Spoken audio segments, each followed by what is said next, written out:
man, Father's Day, for the longest, my wife and kids said, what do you want? Nothing, I'm good. Because it ain't about me feeling appreciated. If I ain't, why you gonna buy me something? I ain't did nothing for that. Cook me dinner if I work my butt off, you feel me? So that's why we can't evolve, we stuck. And it's all of us, I don't care what type of ethnicity, every last one of us. I don't care social status, billionaire, millionaire, thousandaire, hundredaire, all the same. That's why I wrote that book. It's like, I'm gonna give you what I do. Yeah. Okay? Now you can run with it or not. I wrote the vision down and made it plain. Mm-hmm. Can you run with it? And that's the key. I got an exercise in there called the earthquake of emotions.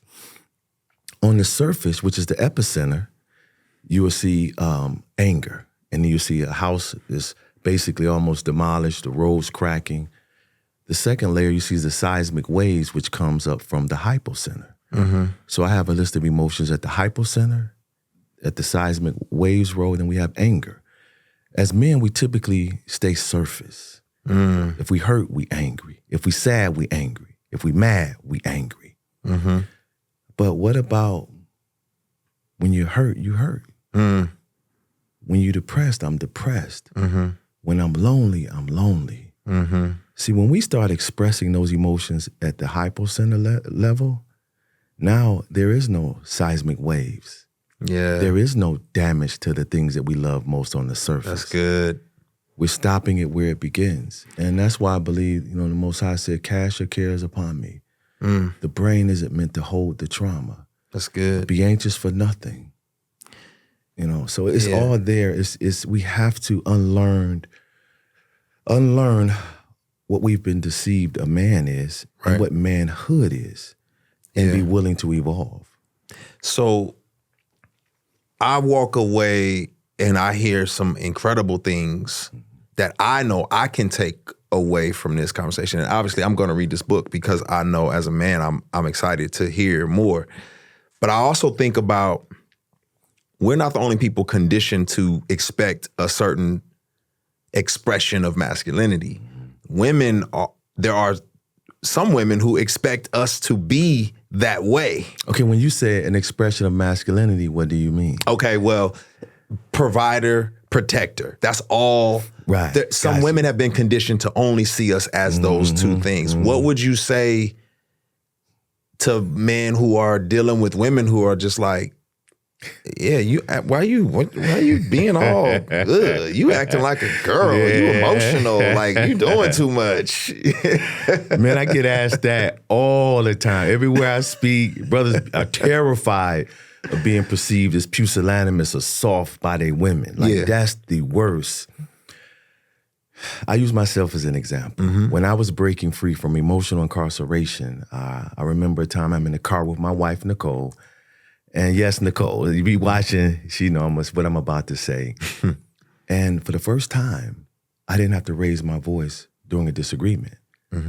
I was able to calmly articulate her offense, and which made her very uncomfortable.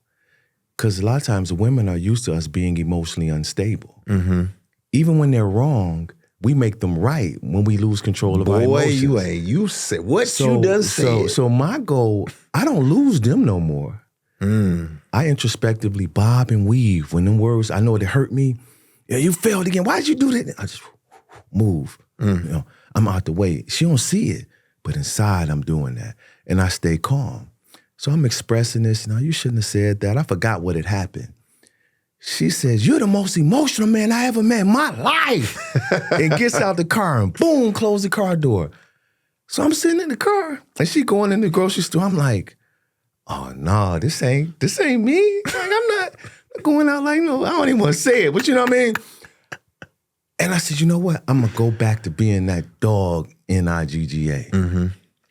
Guy come in the house, can't even love you because I still got unresolved anger from my father wounds. I ain't gonna be patient with my daughter because that's how my father raised me. You know what I'm saying? I ain't gonna hold your hand because when I grew up, guys hold women hand in public, you getting beat down. At Joe Louis, my man know about that sitting over here. Then in that same moment, I said, you know what? Wait a minute. I'm not doing this for her. I'm doing this for me. I'm the one emotionally incarcerated. And I stayed the course. As a byproduct, she benefited, my children benefit, society benefit, the community benefit. But as a man, you got to fight for yourself. And you can't, we quit fighting because we don't think we worth the fight. We worth the fight, brother. You deserve the freedom to be human. When you tired, say you tired. I can't do this, babe, right now. Don't give me another honey-do list. Here's a honey-don't list.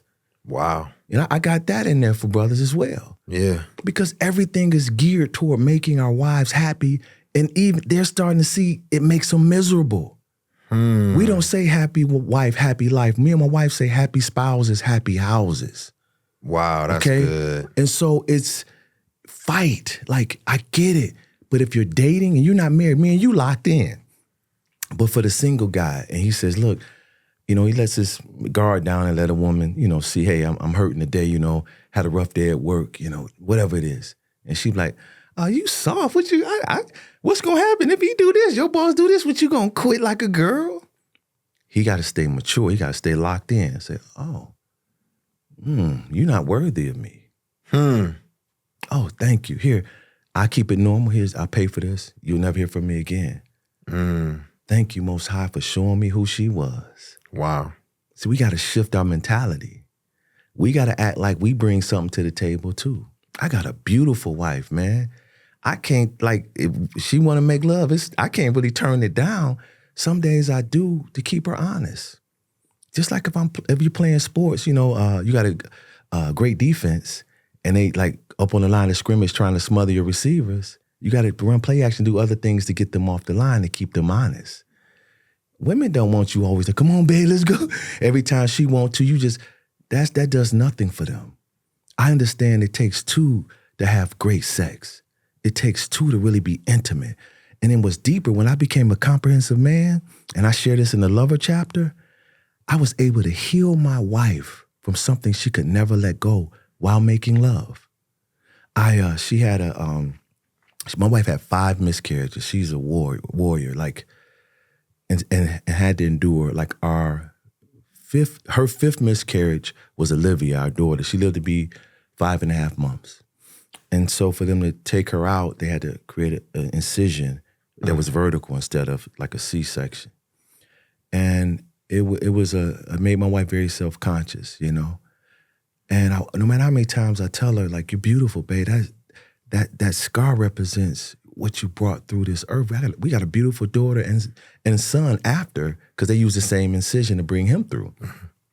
One day the Holy Spirit said, I want you to kiss that scar from the top of it all the way down. And so during foreplay, you know, I kissed the scar and just kissed it. And she just started weeping, crying and crying. And I was able to liberate her in that moment because I was a comprehensive man. We think sex is like, again, MMA is a great analogy, ground and pound. That's only one part of the fight, brother. What about the strategy, stand-up game, the foreplay, the touching, the intimacy, the eye contact? We miss that because now if I'm looking in my wife's eyes, I may want to cry because of who this woman has been to me. But I can't cry because I've been programmed that makes me weak. So now I'm like looking away, or I'm like, now I'm thinking about some gangster so I don't cry while looking at her. I'm missing the moment again. So being a comprehensive man it's more than just trying to win at life. Yeah. It's about experiencing it.